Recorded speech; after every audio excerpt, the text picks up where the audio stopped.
Hi people and hello my Chili Con Carnage crew, Chili here for a 5-minute review on Mudhoney's newest album, Plastic Eternity.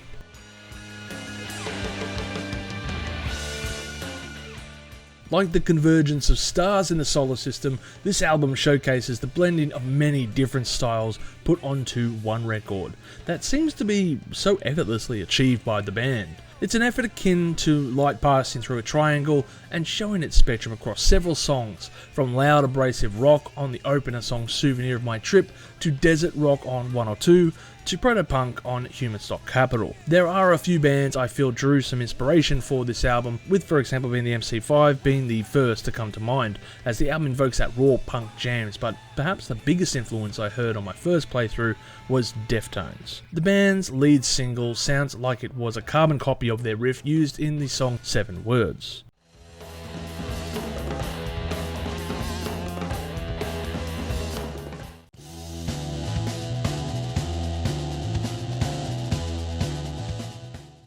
I mean, it's not just me, right? You guys can hear that. Regardless, it's still a pretty cool tune, but the abrupt ending during the end of the verse kind of feels like a bit lackluster to me. Now, Mudhoney might not be a household band name. Usually they're overshadowed by other contemporaries like Nirvana or Pearl Jam, and this album is probably not going to win over too many new fans, in my opinion anyway.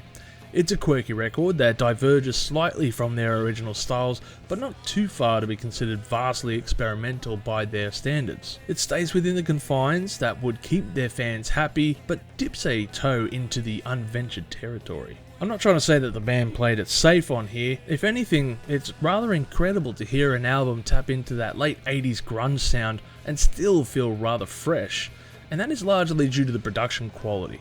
Although, I must admit, I feel that the drum sound here is rather subpar, which is a minor drawback.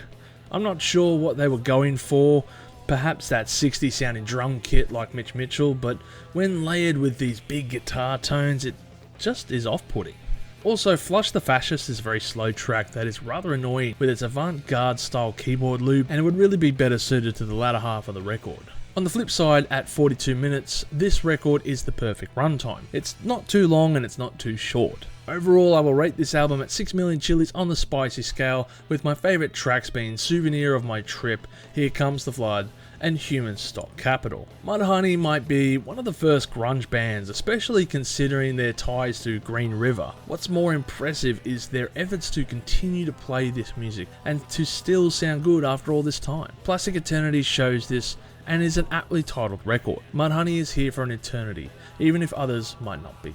If you've enjoyed this episode, make sure to leave us a like, and don't forget to do the socials like subscribing to the channel. Thank you always, and have a great day. Don't forget to stay spicy. Thank you for tuning in to this episode of Live Listen Erased. And if you have enjoyed this episode, make sure you share it with all your friends. Don't forget to subscribe to our Chili Con Carnage crew so you can get notified for all the future videos that we put out, as we put out videos every Friday. Also, we are on Discord, Facebook, Instagram, and Twitter over at Live Listen Erased, so make sure to tune in over there. And don't forget to like this video so that our manager can stay very happy.